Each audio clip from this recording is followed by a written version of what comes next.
Yan mga kabig, musta po kayo? Mga kaibigan, babati na kami ni Mrs. ng isang Happy New Year po sa inyo lahat.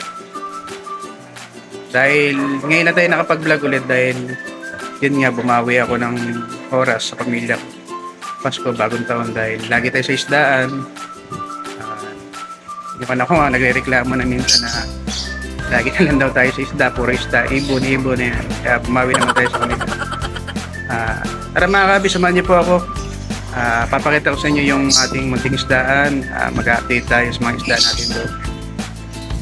Tara po mga kaibigan, samahan niyo po kami ni Mrs. dito sa EA Goldfish.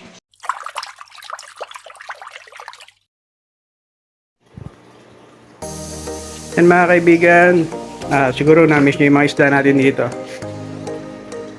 Ito yung red cap natin, hindi pa natin na-breed dahil sobrang busy pa rin natin ngayon. Yan.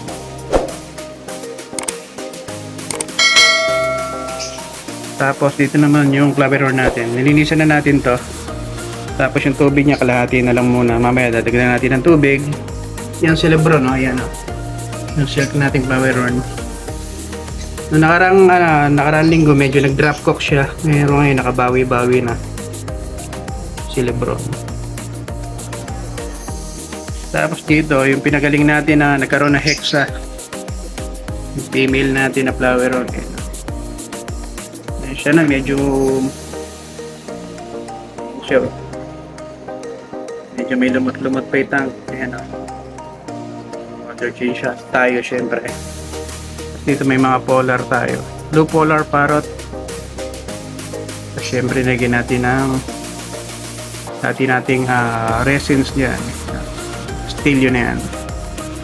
Tapos dito yung breeder natin na flower horn. Female. Ito ay iconic beast lab yan eh. Ito na may mga tiger barbs natin. Tiger barbs. Maglinis tayo ng mga tank mamaya ulit. Dahil masyadong ang busy yung Pasko at bagong taon. Hindi natin masyadong nakapag-focus sa paglilinis ng tank at pag-aalaga ng isda. Blue polar. Ito yung mga angelfish natin na ito ay binibenta. Hindi pa natin alam kung male or female dun dalawa na to. Gender nila hindi pa natin alam. Tapos may mga danyos tayong kulay ba to? Orange. Yan. Orange danyo. Tapos mga purple at pink danyo. Dito naman may flower horn ulit tayo. Yan. Female. KCC na flower horn. Tapos dito yung mga corridores natin. Gagawin natin breeder to. Kung nakakanood kayo ng mga videos natin, mga vlog natin mga nakaraang buwan, yun yung gagawin natin sa ng breeder. Kaya lang ewan ko ba bakit hindi ko ma-breed sila itong mga corridores na to. Sila yung mga silver corridores. Hintay pa tayo dyan. Pag may nakita tayo, nag-e-eggs kasi sila dito sa may salamin mga kaibigan. Yan, makikita nyo. Nag-e-eggs sila, kaya lang wala pa ako talaga nakikita ang eggs nila. Siguro yung pata pa sila o ewan ko ba. Kaya subukan pa rin natin sila i-breed. Nag-iitlog sila rito mga kaibigan, yung mga corridoras yan. Tapos sa gender naman, medyo mahirap makita kung ano yung female tsaka male. Dito, gumawa tayo nung nakaraan ng ating mga planted tank. Ayan. Meron tayong mga kabomba green. Tapos ito corkscrew nilagay natin. Naglagay tayo ng labarak na malaki. Isang maliit na sponge filter. Buhangin. At lupa and buhangin sa taas. Meron kayo makikita mga red cherry shrimp mga kaibigan. Yan. Hindi ko pa sila nakikita kung dumadami ba o kumonte. Pero sa tingin ko naman mukhang okay naman. Linaw mga kaibigan ng tubig. Dahil hindi masyado naaarawan. Tsaka may lupat sun. Yan. Buhangin. Yan nagpapalinaw dyan. May plant, may aquarium, may Sorry. Tapos meron pang ano, aquatic plants, kaya mas malinaw ang tubig. Tapos dito tayo sa ating mga goldfish na local goldfish. Double tail. So ito yung planted tank natin. Yan, mayroong mga cardinal tetra. Ano ba yan? Makakalimutan ko na yung mga isda natin. Cardinal tetra dyan. Medyo yung tubig nyo. Ayan, halos kahit nakalahati yun. Yung tubig. Kaya dadagdagan na lang natin yan. Hindi ako nagwa-water chase dito. Pag mabala yung tubig, tsaka tayo nagdadagdag. Tapos ito yung mga flower horn natin na medyo malaki na. Dito sa 75 gallon sila. Ilan ba sila? 2, 4, 10. Nabenta na natin isa nito nung maliit pa. Medyo malaki na yung mga fry natin itong flower horn. Iconic din to Bloodshot, iconic bloodshot itong mga flower horn fry natin na yan. Ito isang ganda po.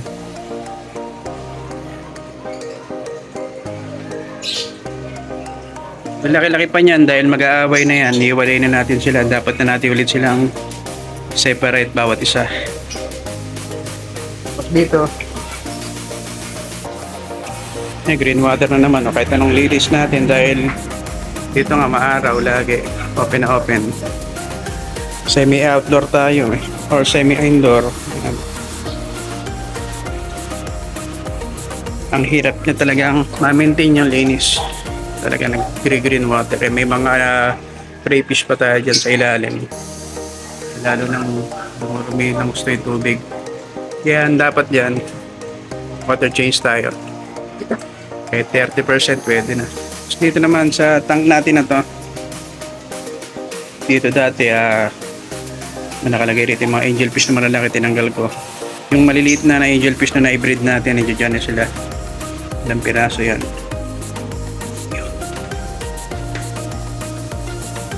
Walang piraso ata yung mga kaibigan. Yan. Hindi ko muna ginamit tong submersible pump natin.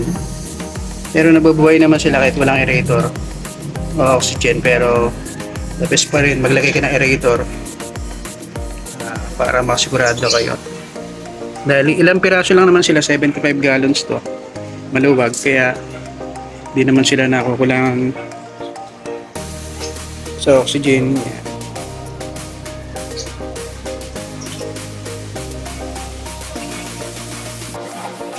Tapos ito din yung naka-drop ko na ating flower horn, si Kinopio. Sherman Genesis to yung strain niya na Senzu. Yung mga tab natin na yan pa rin. Tapos itong nasa 50 gallons, tatanggalin ko yung mga molly natin dyan. Ang dami ng duckweeds. Yan, makakalaban natin to. Tanggalin natin mga breeder na molly dyan. Tapos yung mga para iwalay natin. Ito ilalagyan ng tubig natin. Tapos ito yung mga gold, mga full gold guppies natin. Yan. Dami na nung aquatic plants, tatanggalin natin yan.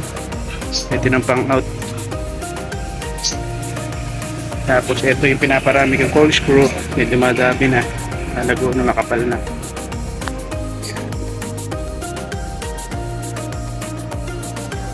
Yung 75 gallons, sinagyan ko itong nating flower horn. Sa galon lang, nilagay ko rito. Former strain, galing sa Laguna pa po yan. So, ito yung 75 gallon stand natin, bago. Tapos ito yung galing kay Boss PL, tsaka ito kasamang sun filter, ay malinis na. Ito hindi ko pa inaanat dahil may butas pa ron, may butas, kaya sisilan pa natin. Ito naman, ito ginagamit ko pagka tinatamad ako maglagay nung Toblerone mirror natin yan. Salamin. Saan ba si Wesley dyan? Wesley! Yan si Wesley, galit na galit mga kaibigan eh. Yung salamin po yan yung ginagroom dito. Dahil yung mga flower, pag nakikita nilang dito sa salamin sarili nila, kala nila may kasama silang iba. Kaya lagi silang galit. Yun. Kaya mas maganda yung cock nila. Nagiging mas healthy sila pag ganun na kaibigan. Kaya nilalagyan natin ng salamin para i-groom. Maging healthy sila. Yan si Wesley. Ito rin sa baba. Ito medyo maganda na. Import natin at galing sa Thailand. Although dito na lang natin siya nabili sa Pilipinas. Import po yan mga kaibigan. Meron din salamin. Oscar, lemon Oscar. Baka may naghahanap po. Dalawang lemon Oscar. Tapos dito meron tayong labing isa 10 plus 1. Bumili tayo ng 10 plus 1. Kaya 10 plus 1 na flower horn fry. Ito po yung iconic muscus. Yan. May gusto mga kaibigan. Dito lang po ako sa Malolos, Bulacan. PM nyo lang po kami. At magkasundo, nakakuha kayo ng iconic muscus mula kay Boss Gramle. Yan. Yun nga mga kaibigan, mga kaabi, narating yung ating munting islan. After ng ilang linggo, medyo sa pagbablog, medyo nangangapa na naman ako, naninibago na naman ako dahil hindi nga tayo nakapag-vlog ng mga nakaraan Christmas nga at New Year. Yan mga kaibigan, bago ko alam makalimutan, gusto ko na magpasalamat sa lahat sa inyo. Lahat po ng subscriber ng EA Goldfish sa YouTube channel natin. At mga pala mga kaibigan, yung may FB page din tayo, yung FB page po natin ay EA Goldfish. Sa mga hindi pa na-upload, follow, makapag-like na ating FB page. Baka naman. Yan mga kaibigan, maraming salamat po. Kung wala kayo, walang nanonood sa ating YouTube channel. Wala din yung EA Goldfish. Ayan, siyempre may mga plano din tayo ngayon darating na taon. Ngayon sinisip natin. Iisipan pa namin, tinag-isipan ko mabuti kung tutuloy ko ba yung ano na yun. Yung pinaplano na yung mag-uusap muna kami.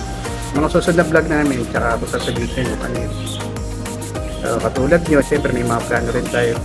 Hindi tayo plano ngayong taon. Sana naman maayos. Ngayon lang mga kaibigan, medyo bitin yung vlog natin. Sa susunod pakita ko sa inyo mga ibang channel natin. Kung bago ka lang sa YouTube channel natin ay Goldfish, mag-subscribe na po kayo mga kaibigan. Siyempre, like nyo rin yung video na to. Ayan mga kaibigan, mga kahabi, sa susunod, happy new year sa inyo lahat. Maraming salamat sa kayo pa gagawin. Salamat, bye-bye.